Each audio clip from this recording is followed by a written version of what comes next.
All right, we'll get started. We'd like to welcome defending champion Viktor Hovland into the interview room here at the Memorial Tournament presented by Workday.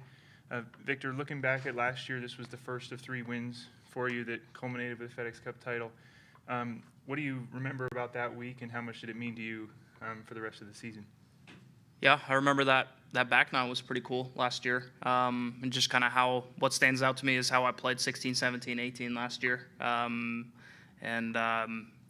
I recently watched it back a couple of days ago, and I think at one point during the third round I was maybe 7 shots back. And that was just a really cool kind of, not a lesson, but just kind of re-emphasizing the point that, especially at a hard golf course like this, you never know. You shouldn't not give up, but you still have a chance if you finish strong or you get on a heater or something like that. So that was just cool to watch. And then most recently, we saw you at the PGA Championship. What are you taking away from that performance and into this week?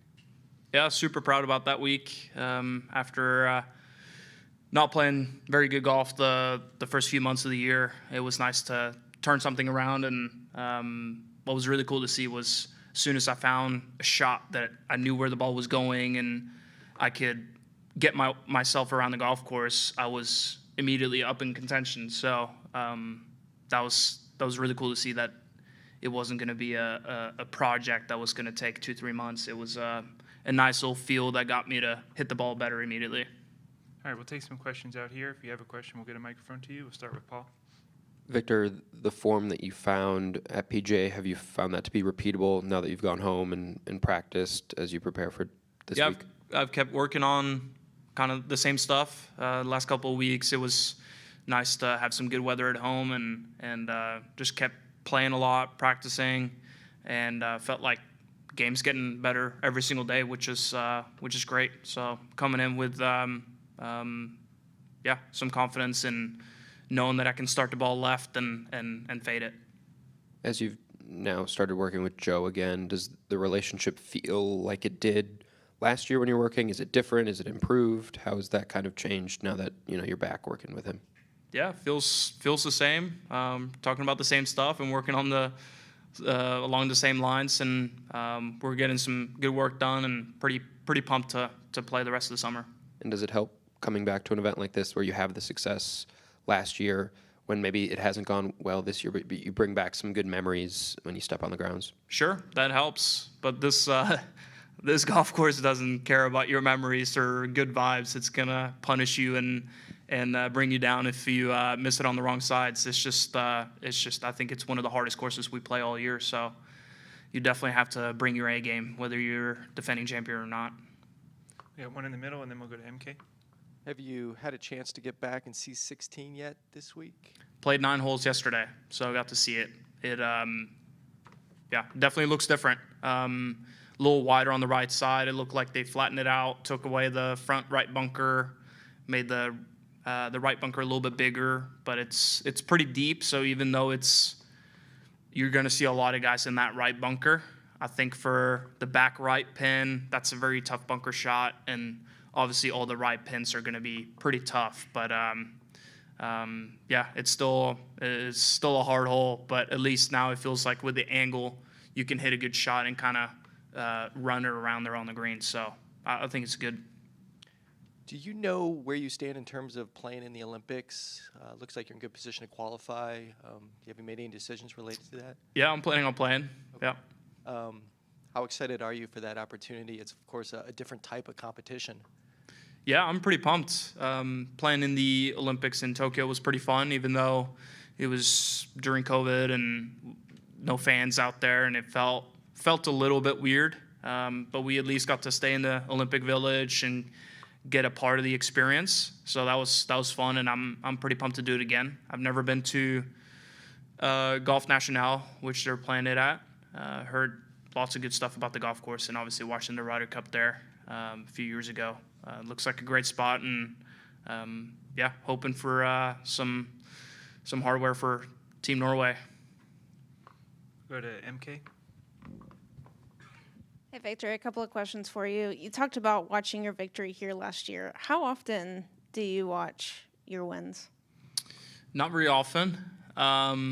Sometimes I do if I'm bored, or the last couple of months I've definitely looked at some stuff, but more for just swing wise. Like I'll screen record on my phone if I see a good angle on TV and just look at, oh, that looks like I was doing this more, or whatever it might be. So I have a pretty big catalog of just golf swings from last year, from 2020, 2021. So it's just kind of nice to have that stored on my phone. But yeah, occasionally it's nice to kind of relive some of those moments. And then last year, of course, you walked off of 18 and you got to shake hands with Mr. Nickalus. What was that? How special was that moment for you? Yeah, it's pretty cool. Obviously, coming here for a couple of years, I've gotten to see Jack and seen him other places as well. So it wasn't like it was the first time I met him, but yeah, being around a guy like that who's accomplished so much, and you know, he's that's pretty cool. And to win his tournament here in Columbus, it's pretty special. Paul? Victor, you've talked about your work with Dodo and kind of the stats aspect of it. I'm just wondering, I know he helped you, you know, saw you were short signing yourself too much or something like that. I'm just wondering how often you get on the course and it's difficult to say, well, I can go attack that pin, or like have an intuition that maybe goes against what the data is saying, and how kind of you manage that, you know, when you're on a course and you feel like, no, I can fit that in there, or I can do this, when maybe the data would suggest something else.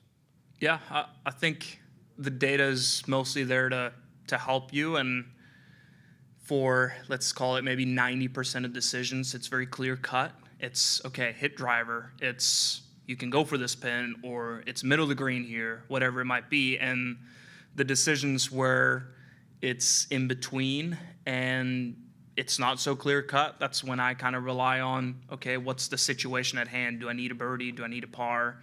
Do I need to play offensive or defense? Yeah,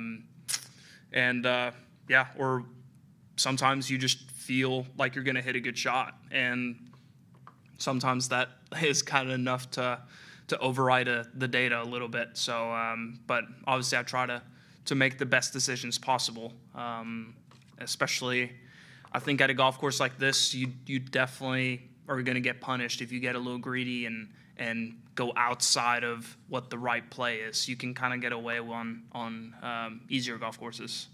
And we'll take our last one from Matt in the back.